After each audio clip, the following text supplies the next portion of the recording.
Welcome to Just Talking About Jesus.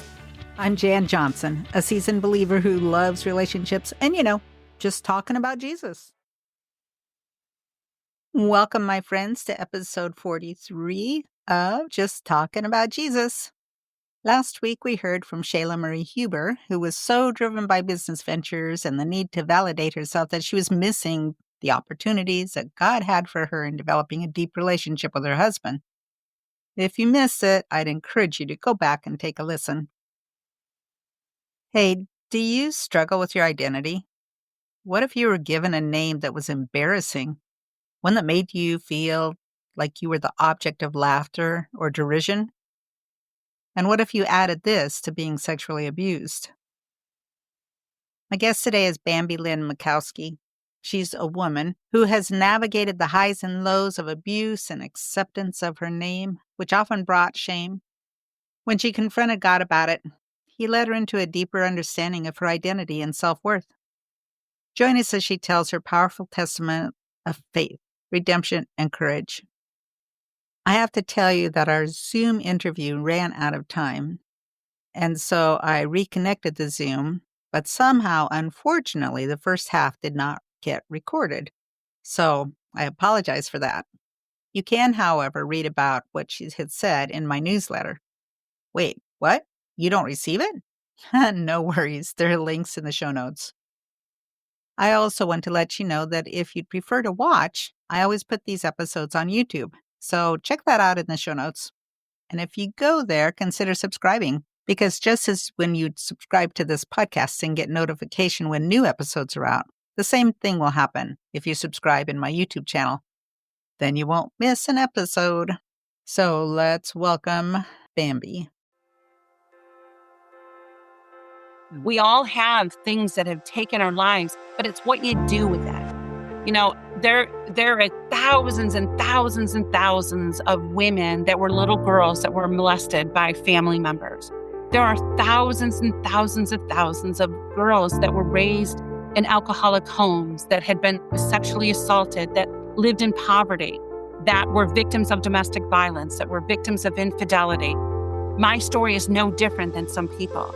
The difference is that I have allowed God to mold me and to transform me. I've allowed Him to put me on the potter's wheel and say, we got to get rid of this, Bambi. So you've been collecting stories. Tell me about that. Well, I guess it would start, I had always dreamed and always knew that I was going to write a book.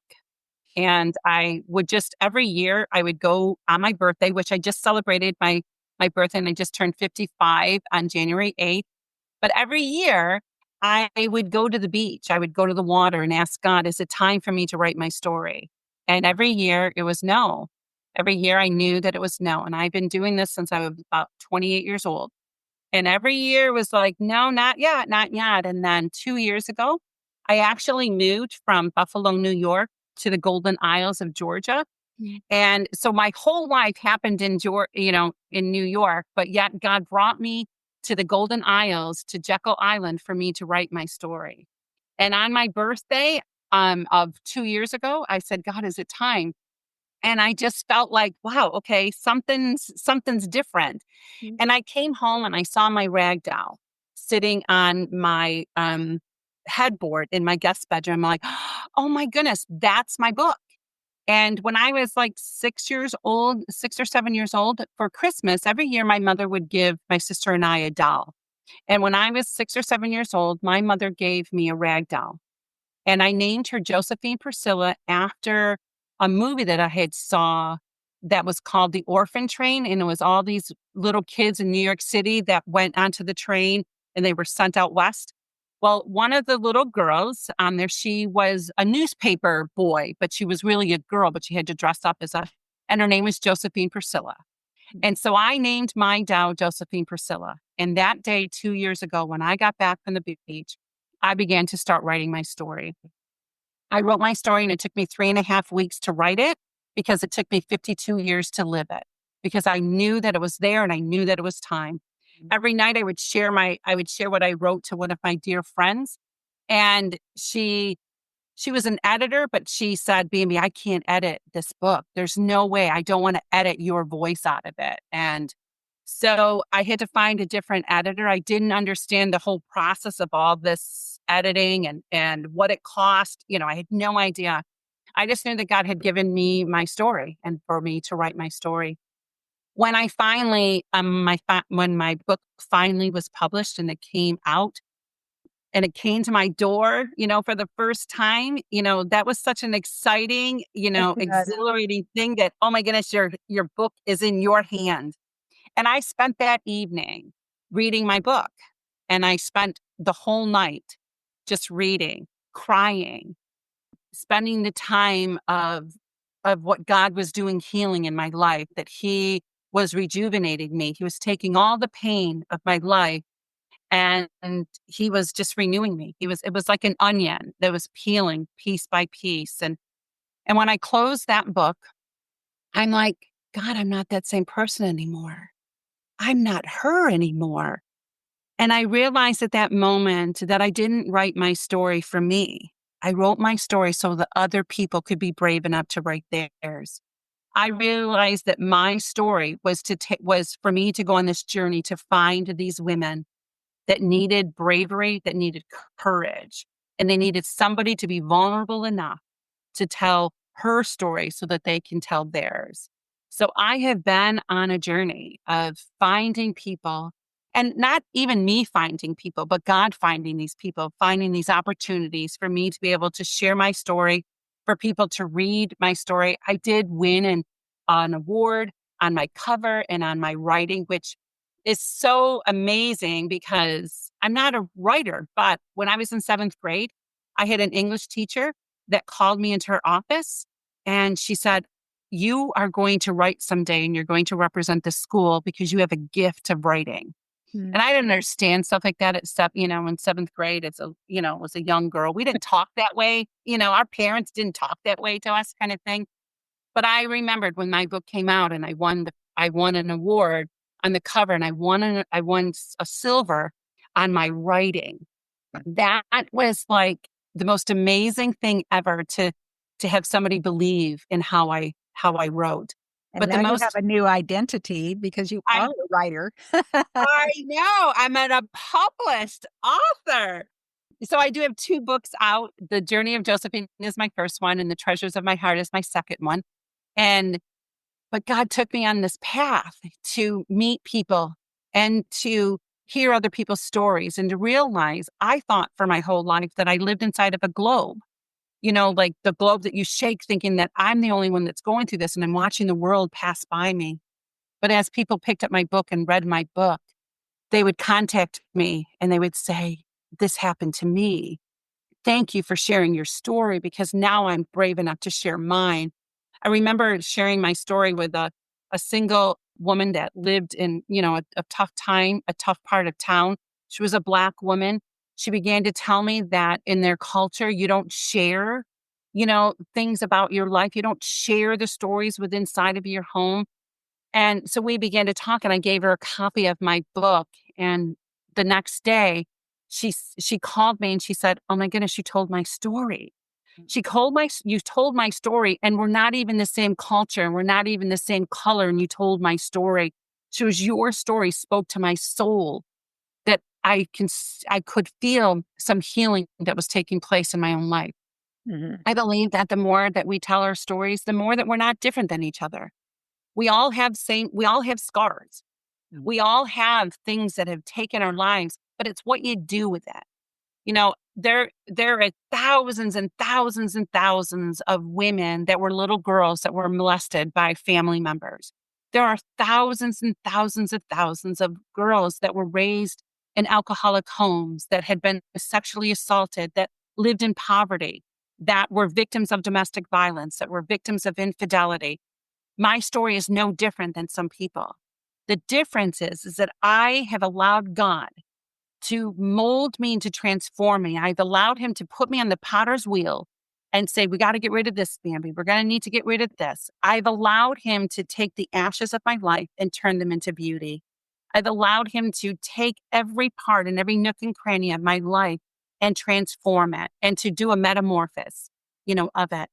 I tell the story all the time about the whole process, even of the oyster and the pearl. That oyster has no pearl in it until it's gone through some stuff. That oyster, it stands alone without that pearl until the parasites and the sand and the hurricane and the winds and the distress of life.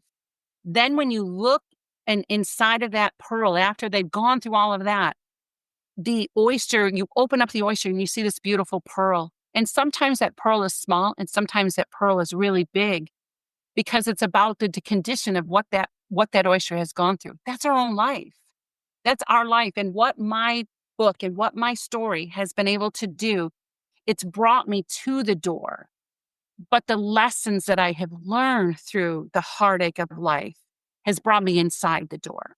Because there's a time that people don't, you have a time that people want to hear your story, but then there's a time that people are like, okay, we've heard it enough. So what are you going to do with that? Yeah. How many excuses are you going to make from your behavior because you've been through something? It comes to a point that the elephant in the room no longer is the person that violated you.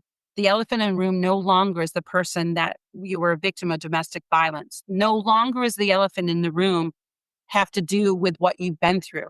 Now the elephant in the room is the reflection of yourself, of why you chose this, what happened, what are you going to do, with these situations? How are you going to use these to heal?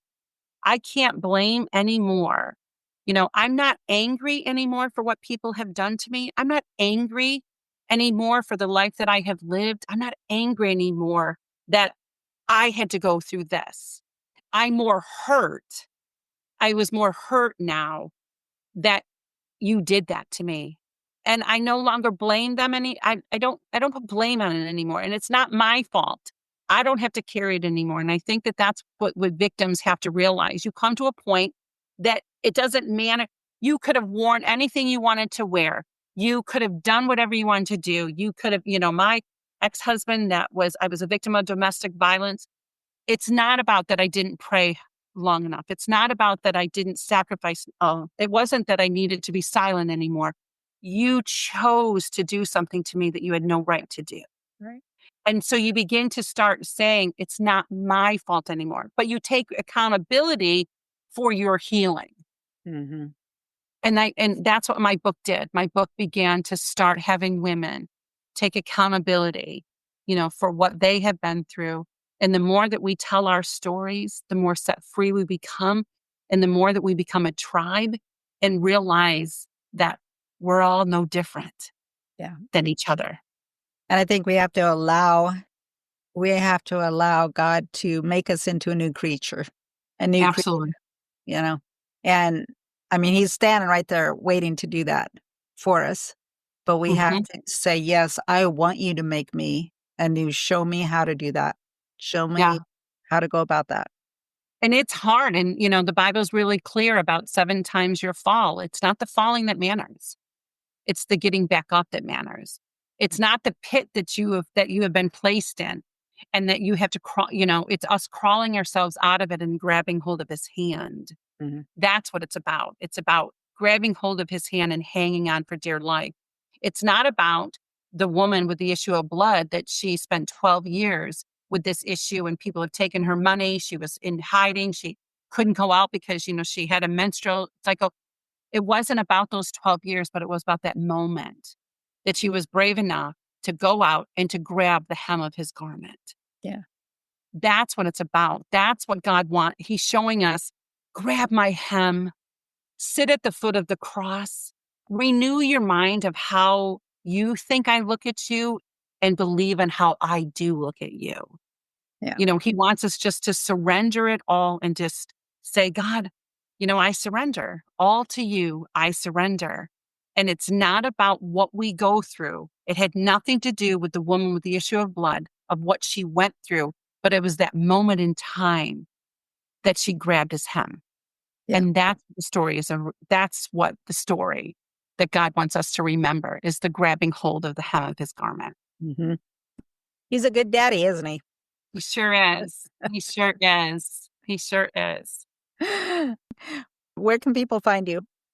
You can find me, on all kind of social media platforms under Bambi Lynn.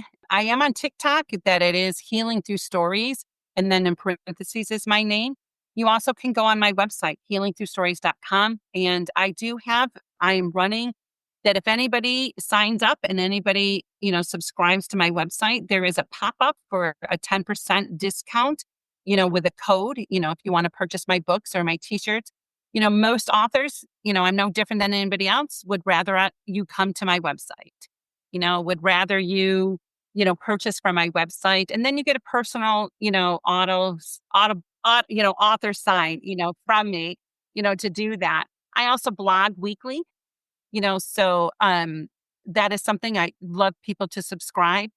And I have been on over 120, different podcasts, so people can look me up even on YouTube, is that if they wanted to hear more of my story, you do that.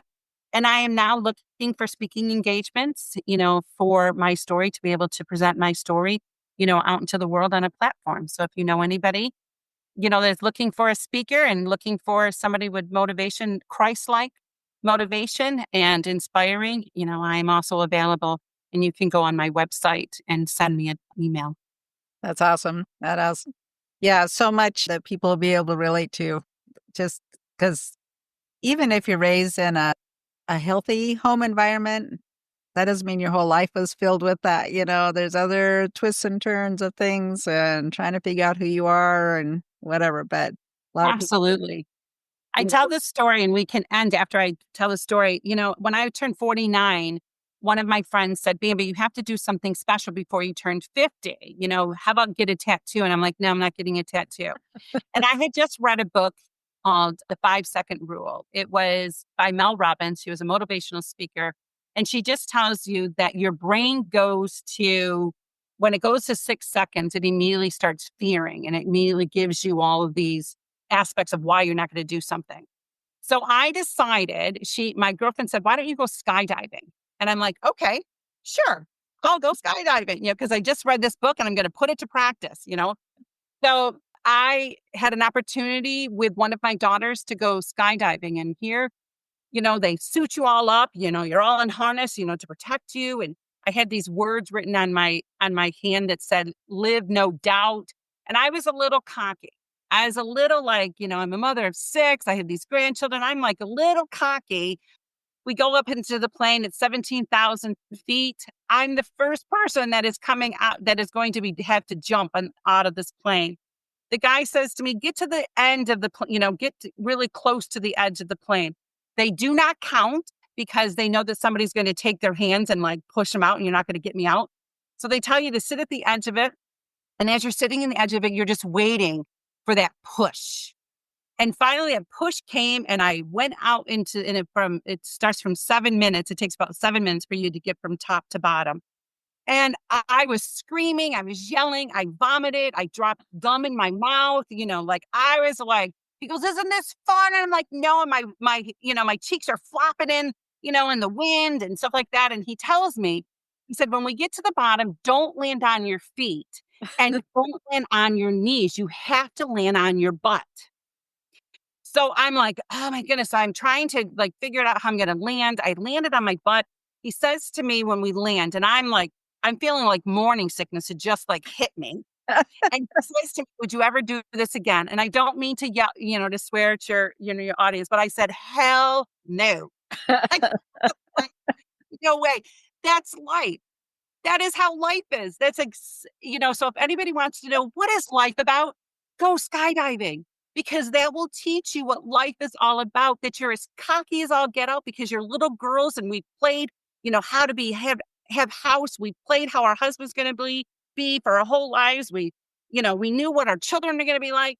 And then we get into life and we get thrown out and we land on our butts continually because that's the definition of life. Yeah, in a nutshell. Oh, that sounds just terrifying to me. Well, life is terrifying, isn't it? Sometimes it can be terrifying. That is It can be absolutely true. terrifying. So I figured I'd leave that with your guest. That's just life. And sometimes you're gonna land on your butt, but you're gonna But have to get back up. we also have Jesus right beside us the whole way Absolutely. through, whether we see him or recognize him or not, right? Absolutely. But Right? and he wants you to fall because he's gonna pick you up. Exactly. So, that's the moral of the story. Yeah, you're gonna fall, but he is going to pick you back up. Absolutely. Thank you, Bambi. Thank you so much for having me, I and know. thank you, so much to your listeners, and if they, ever wanna reach out to me, please don't hesitate, Yeah, to reach out. yeah. God's timing. Absolutely. Thank you so much. You bet.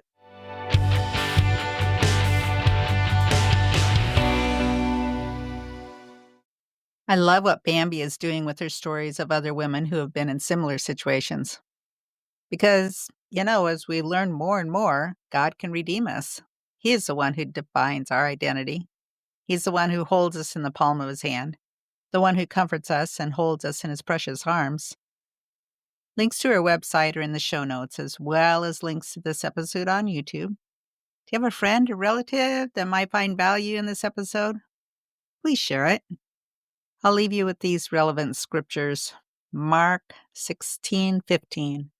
And he said to them, "Go into all the world and proclaim the gospel to the whole creation." And Psalm 96:3. Declare his glory among the nations, his marvelous works among all the peoples. I want to credit Sephiros for the music used in this episode. So blessings, my friend. I look forward to joining you next week when we hear from Lori Ann Woods, who has lived with chronic heart failure for years.